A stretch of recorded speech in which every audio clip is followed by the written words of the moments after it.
很有意思。我想要补充一下哈，就是这个案子是怎么结尾的？我觉得这个啊，对对对对，也是一个奇妙的见证。我说过说，他这个是全国差不多有500-600间学校要去宣导嘛哈，但是呢，这个老板他觉得全部按着政府的要求跑完的话，他就没赚头了啊，所以他就你说的是你的那份工是不是？是不对，是就是你的工作？去哦校，OK，园做全国校园拒用槟榔烟品的方案啊，对对对对，你刚才说啊。那份工，对，好好好，那可是嗯500-600间学校，有的大有的小哈，有时候怎么样？反正呢，老板就决定要偷工减料哈。他原来是计划一半以上哈，都是去发宣传品哈，摆展示板就过去了，而不是按照他跟政府签约的要求，又要表演又要干嘛的，就是整套，他就只是半套就让对方签名，就是过去哈。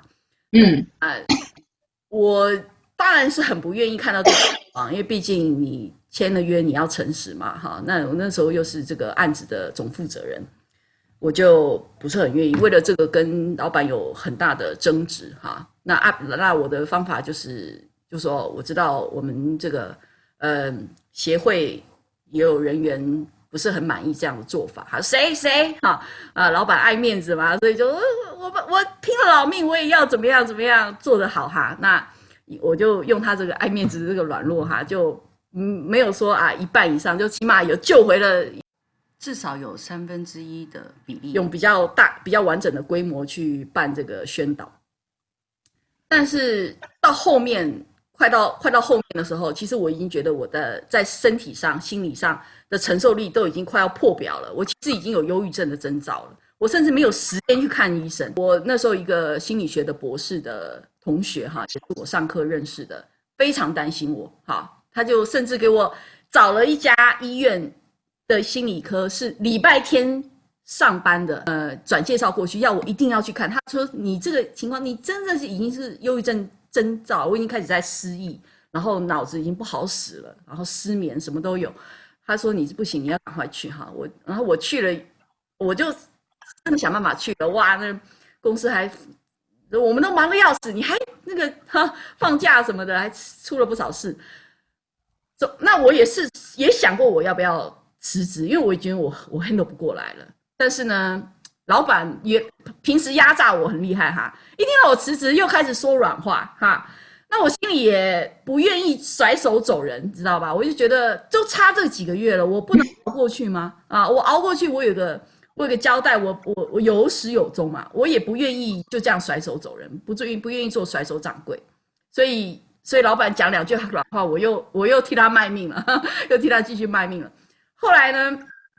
这个情况就一直卡在那，我真的觉得我 handle 不来，但是我又撑在那边，就把我自己消耗到一个身心俱疲的地步啊。然后更糟的就是说，哎，这个老板又在员工跟我之间又制造了一个隔阂啊，就说一些不是事实的事情，就说对啊，反正就让他们也是很气我哈，我也很无奈，因为那怎么办呢？那后来就到了那时候，我记得到南部的一间旅馆，我们那时候宣导到了一间旅馆啊。然后我就住进去，然后那天很有意思啊，打开旅馆的抽屉，哎，发现什么？发现一本圣经。你知道旅馆的抽屉都有圣经的吗？哎呀，我那时候为我的情况就祷告了一下，然后打开一看，哎，居然看见耶稣死后3天死而复活的那段经文。我说先死才能够复活，好，我想这是什么意思呢？我觉得这什么意思呢？我也不明白啊，我就读了一读，然后心里就在那边琢磨啊，然后突然之间就在那个几个小时之内，我突然接到2通电话，不同人，但都是教会的姐妹打来了。电话一打来就说你还好吗？我说我好啊。他说我没有感动，要替你紧急祷告。然后另外一个人说你还 OK 吗？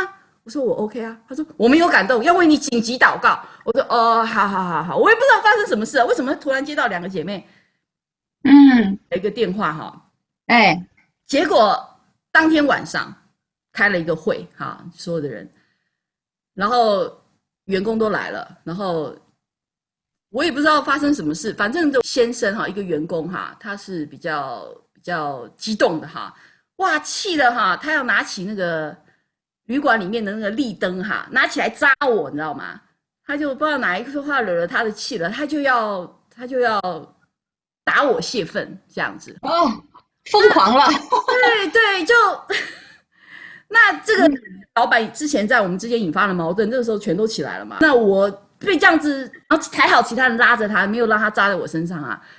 那这下子我终于就觉得看破了，对不对？就是我卖命流血流泪的做成这个样子，结果老板你也没有说，哎，帮我们来创造和谐，创造努力去，你反而愿意在大家面前制造矛盾，我觉得何必呢？对不对？现在我已经有了生命跟这个健康上的威胁了，对不对？我觉得我那时候辞职他也拦不住了，他也没有道理可以拦住我，对不对？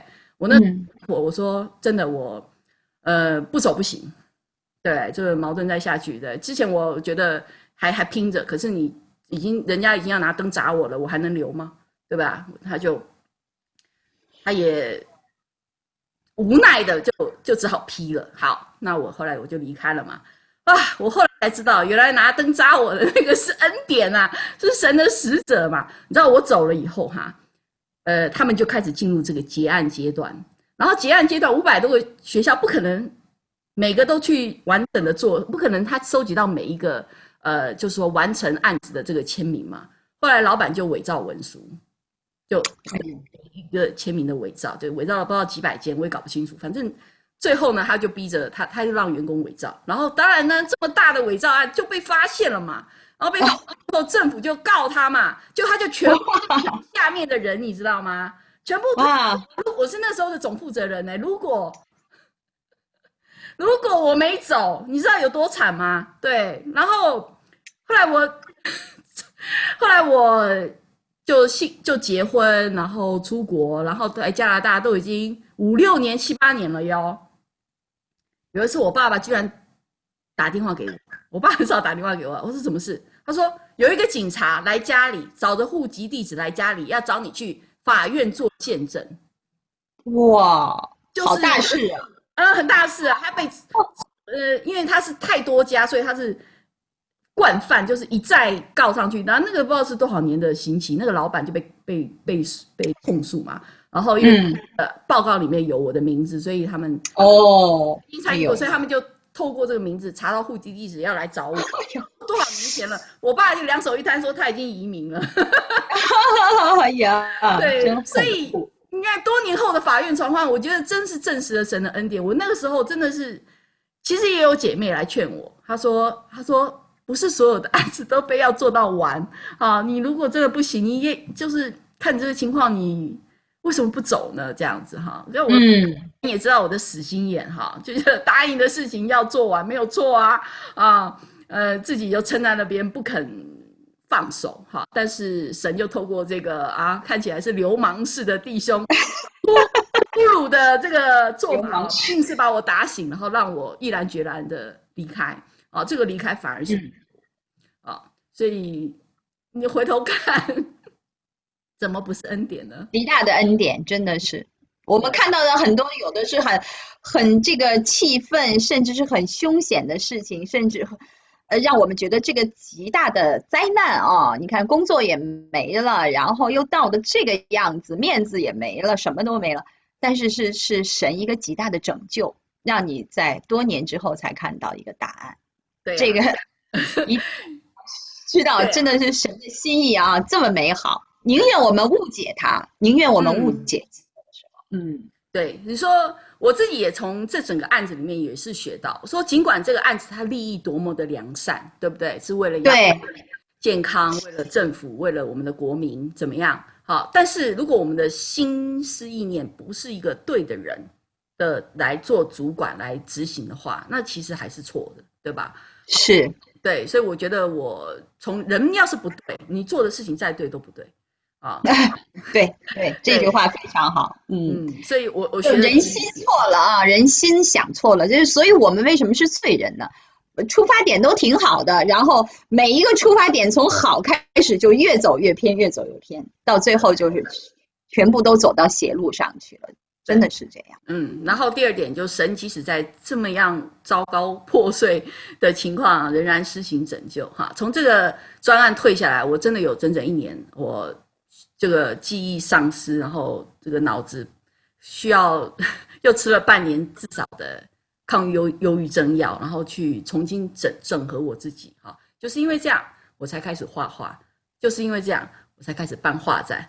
也是因为这样，后来我就认识了我老公哈，所以从一切的混乱当中，我觉得神就是有办法去转这个眼泪成转危为安哦，转危为安，对，他就有办法去把你翻过一番，然后给你一个新的这个可能性。然后在这个过程当中，当然我也有很多的学习，也被管教，毕竟有能够参与这样的案子，在实务上我也有成长嘛，神的拯救非常奇妙，然后我也看见就是神如何一方面锻炼，一方面管教，一方面拯救你就觉得自己快搞砸了，对不对？神有办法那把你捞回来，对，所以我们多年回头看，但是就是惊叹神奇妙的拯救跟带领。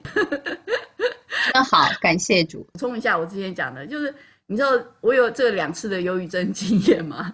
那也是一个原因，为什么我呢后来要去做师母这件事情这么犹豫哈？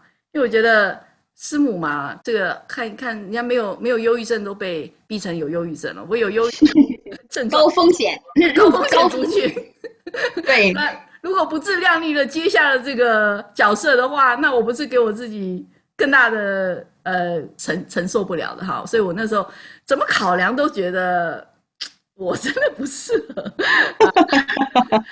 但是这奇妙了哈，你明明就觉得那是显露的神去的时候他就保守你所以后来我嫁给宋恩传道，然后我出国哈，有时候我真的也帮助我去依靠神，我也不敢去靠着自己的聪明，凭着自己的血气做什么多的事情，因为我太知道我的软弱，对不对？你搞得不好，你忧郁症再发作，那只会比别人更严重，所以我就不敢勉强，不敢逞强，对，可能也是神使用破碎的器皿。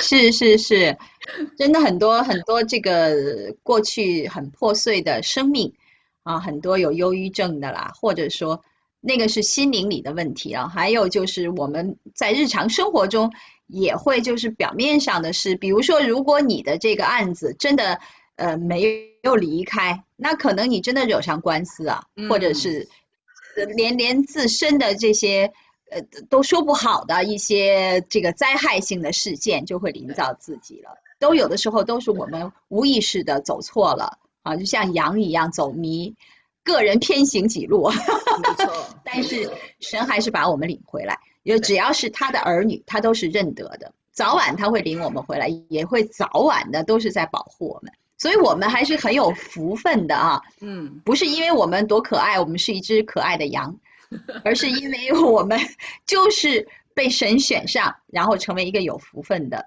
羊。那我觉得我们要好好的珍惜也是希望有更多的那些就是在这些最终挣扎的人，他们听到这个见证之后，他们也知道其实他们能听到这个见证，可能就是他们已经是在神的拣选当中了只是那一步他们要不要迈出，要不要跟随，这个很重要。我希望师母你很多的美好的见证拿出来，能够好好的跟大家分享的时候，也让更多的人听到。那这些灵魂他们真的听到了之后，我希望在这一刻他们绝对的应该不是觉得是偶然，而是神就在向他们讲话，用你的见证来向他们宣告神是多么的爱他们，好吗？谢神，真开心和您聊天。我们常常的再可以讲一些更多的见证给大家听。好，谢谢。